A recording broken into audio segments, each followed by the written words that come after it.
शर्म आनी चाहिए सरकार को कि लोगों की जन भावनाओं से खेलना और लोगों को ठगना इनकी नीति बन गई है। जनता ने वोट की चोट से जवाब देगी। और समाज के बच्चे को गोली मार दी पुलिस ने, उसका भेजा उड़ गया सोमेश नाम के बच्चे का, और उल्टा पुलिस ने पीड़ित महिलाओं पर मुकदमा कर दिया। किसको तकलीफ हुई? यहाँ जिस तरह से नेटवर्क में सलमान को गोली लगी थी, जिस तरह से महिला पहलवान बेटियों का प्रकरण हुआ था दिल्ली में, जिस तरह किसानों का आंदोलन हुआ, किसको तकलीफ हुई? ये तकलीफ चंद्रशेखर आजाद के दिल में है, क्योंकि वो इसी वर्ग से आता है। वो एक प्राइमरी स्कूल के मास्टर का बेटा और किसान परिवार से आता है। वो गरीबों के दुख को समझता है, वो गरीबी से निकल के आया है, इसलिए इनकी लड़ाई लड़ना मेरी जिम्मेदारी। 25,000 लोगों की जान गई, किसी नेता को तकलीफ नहीं, ना राष्ट्रीय स्तर के, ना प्रदेश स्तर के, ना यहाँ लोकल स्तर के। मुकाबला सपा बसपा या बीजेपी किससे रहेगा? मेरा मुकाबला तो मुझसे खुद से है। जितनी मेहनत करूंगा उतना ही समर्थन लोगों का मिलेगा। हम इस नगीना की जनता के लिए काम करेंगे, क्योंकि नगीना ने बहुत लोगों को मौका दिया। नगीना के बारे में किसने नहीं सोचा, बिजनौर के बारे में किसने नहीं सोचा। नगीना में तो वो ऐसा फैसला लेगी जिस फैसले से पूरे भारत में कमजोर वर्ग के लोगों में उत्साह पैदा होगा। किसानों की फसलों पे जाकर देखो किस तरह डाका पड़ रहा है हमारा पशुओं का, कोई पूछने वाला नहीं। गुलदार का समस्या मैंने आपको बता दिया, परसों ही 2 किसानों पे हमला किया, 450 टाँके लगे, कोई पूछने कहने वाला नहीं। और जिस तरह से अब सरकारी दफ्तरों में घूसखोरी हो रही है, गरीब आदमी जाते हुए डरता है। कई जगह तो कई ऐसे अधिकारी हैं जो थाने में जहाँ सुनवाई नहीं हो रही है, गरीब जनता परेशान है। मनरेगा का पैसा नहीं आता, मनरेगा में काम भी नहीं मिल रहा, मजदूर परेशान है, न्यूनतम वेतन नहीं मिल रहा है। तमाम तरह की जो समस्या है, ये तो बुनियादी है ही, लेकिन राष्ट्रीय स्तर पर भी जो समस्या है, सब पे यहाँ से मिली हुई ताकत का जो है लाभ हम जनता के लिए उसको काम करने का हम लोग करेंगे। ये जो भाजपा की भ्रष्टाचारी सरकार है, इसी की देन है कि आज बेरोजगारी इतनी बढ़ गई है कि नौजवान जो है भूखे मरने के लिए और सुसाइड करने के लिए किसान और नौजवान तैयार है। आप देखो पुलिस भर्ती में पूछो ना आप कि 48 लाख बच्चों ने फार्म भरा, 400 रुपये एक बच्चे से लिए गए, 4-4, 6-6 महीने मेहनत की और पेपर लीक हो गया। मुख्यमंत्री ने क्या कहा? अरे झूठ बोले कोई तो हम सजा कर देंगे, गिरफ्तार करवा देंगे, क्या हुआ? लेकिन आप ये तो बताओ कि ये भारतीय जनता पार्टी की सरकार देखिए जिसमें सरेआम गले कट रहे हैं। मुख्यमंत्री तो कह रहे कानून व्यवस्था बहुत अच्छी है। मैं फिर आपको कह रहा हूँ, ये जो सरकार है ये किसी की सरकार नहीं है, ये तो चंदे और धंधे वालों की सरकार है। ये लुटेरा गैंग है। बेस्ट यूपी की नगीना लोकसभा सीट पर सियासी लड़ाई दिलचस्प हो गई। चंद्रशेखर रावण ने मीडिया से भी बातचीत की। उन्होंने लोकतंत्र चुनाव को लेकर क्या कुछ कहा, ये देखते हैं। देखिए, चुनाव की तैयारी के बीच से ही समय निकाल के आया। आज भी कार्यक्रम थे, लेकिन पार्टी के सीनियर लोगों ने तय किया कि आज नॉमिनेशन करना है, तो इसलिए उनकी तैयारी होगी, तो इसलिए हम लोग यहाँ नॉमिनेशन करने के लिए आ गए। यहाँ से तुरंत निकलूंगा। आज भी 17-18 प्रोग्राम है, लोगों के बीच में जाना है, लोगों से मदद की अपील करनी है। चुनावी मुद्दे क्या रहेंगे? बहुत अच्छा माहौल है, बढ़िया जन समर्थन मिल रहा है, क्योंकि अब तक जिनको लोगों ने वोट दिया वो चुनाव के बाद कभी इनको ढूंढने नहीं मिले। और चंद्रशेखर एक ऐसा व्यक्ति है जो बिना बुलाए सबकी मदद करने के लिए पहुँचता है, तो लोगों में बहुत उत्साह है, बहुत प्रेम मिल रहा है। कई जगह तो लोग ये कहते हैं कि भाई पहली बार हमें मजबूत कैंडिडेट मिला है, जिसके सहारे से हमें भरोसा है कि अगर वो आदमी आगे बढ़ के जाएगा तो पार्लियामेंट में हमारे क्षेत्र की आवाज़ उठेगी। अभी तक तो सब लोगों ने हमें धोखा दिया है। मुद्दे क्या रहेंगे? मुद्दे पे धोखा मिला, इसको आप कैसे देखते हैं? किसने कहा धोखा मिला?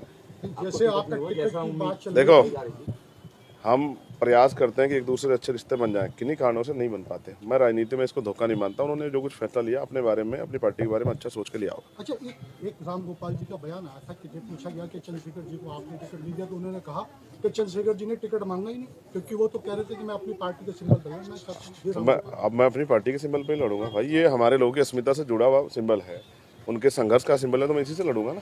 खैर, मैं उन पर कोई बात नहीं करना चाहता। उन्होंने जो फैसला लिया वो भी अच्छे लोग हैं, बहुत कुछ सोच समझ के लिया होगा और शायद यहाँ के हालात को देख के लिया होगा। तो मैं तो नगीना से इस तरह प्यार करता हूँ जिस तरह से लोग अपनी माँ से प्यार करते हैं। ये वो मिट्टी है जिसने बहुत लोग इज्जत दी है। आपने कहा कि वो बस सीधा ये कह रहा हूँ, लोकतंत्र है, सबको अधिकार है। वो अपने अपने प्रत्याशी उतारें और उनके प्रत्याशी जाके फील्ड में काम करें, उनके लिए मेरी मंगल कामना है। लेकिन हम इस नगीना की जनता के लिए काम करेंगे, क्योंकि नगीना ने बहुत लोगों को मौका दिया। नगीना के बारे में किसने नहीं सोचा, बिजनौर के बारे में किसने नहीं सोचा। आपका मुकाबला सपा बसपा या बीजेपी किससे रहेगा? मेरा मुकाबला तो मुझसे खुद से है। जितनी मेहनत करूंगा उतना ही समर्थन लोगों का मिलेगा।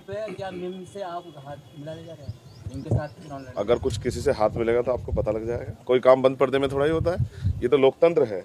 जैसे मैं आपको सवालों का जवाब दे रहा हूँ, ऐसे जो भी कुछ होगा आपके सामने आएगा। अभी तो यहाँ के जो किसान हैं, नौजवान हैं, बहन बेटियाँ हैं और तमाम जो गरीब वर्ग के लोग हैं, उनके हितों के लिए आज़ाद समाज पार्टी संकल्पित है। बहुत सारे चुनावी मुद्दे हैं जिन मुद्दों पे आपका ध्यान जाना चाहिए, जिन पे आपको भी सवाल करना चाहिए। यही नेटवर्क में मेरे एक साथी थे सलीम, जो पत्रकार भी थे, उनकी जान चली गई क्योंकि हार्ट अटैक आया उनको जब मैं उनके घर गया मिलने के लिए तो उनके परिवार के लोगों ने मुझसे कहा कि कभी यहाँ के नेताओं ने नहीं सोचा कि यहाँ भी एक अच्छा हॉस्पिटल होना चाहिए जिससे कि यहाँ के लोगों की जान बच जाए। मैं यहाँ चाहता हूँ कि यहाँ एम्स जैसा एक हॉस्पिटल बने जिससे कि यहाँ के लोगों को भी कम पैसा खर्च होने के साथ साथ बेहतर से बेहतर इलाज की व्यवस्था हो। जिस तरह से रोशनाबाद हरिद्वार में उद्योग धंधे लगे हैं, भगवानपुर में उद्योग धंधे लगे हैं, लाखों नौजवानों को रोजगार मिला है, बहन बेटियों को, भाइयों को, यहाँ पर भी उद्योग धंधे लगे, इनको भी रोजगार मिले, क्योंकि बिजनौर का आदमी पूरे देश में जाकर काम करता है। किसी स्टेट में चले जाओ आपको बिजनौर का आदमी मिल जाएगा। तमाम तरह से जो है किसानों की फसलों पे जाकर देखो किस तरह डाका पड़ रहा है हमारा पशुओं का, कोई पूछने वाला नहीं।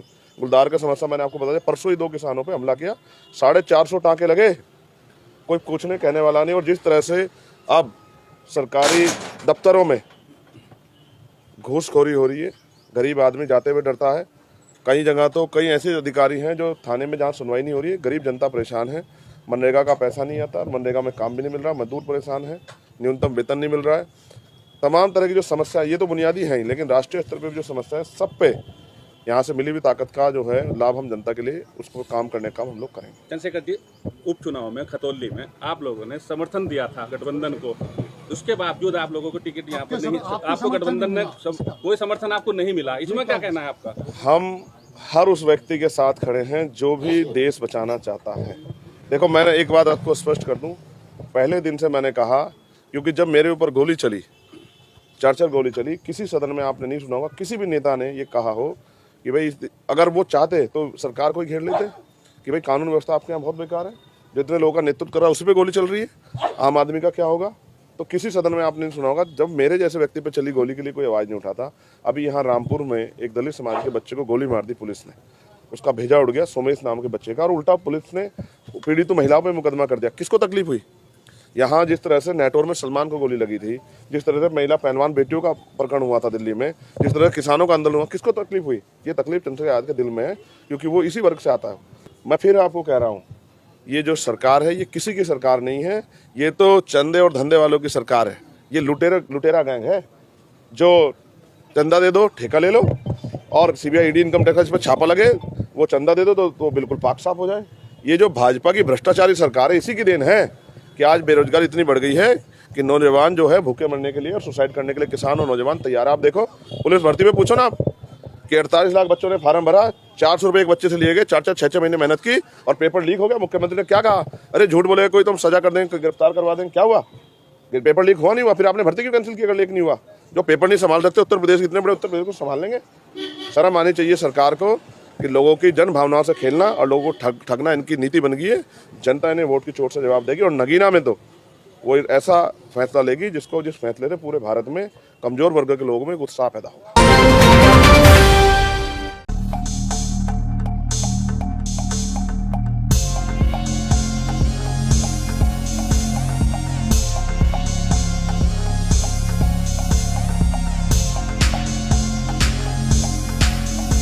JL न्यूज़, नया जमाना, नई सोच।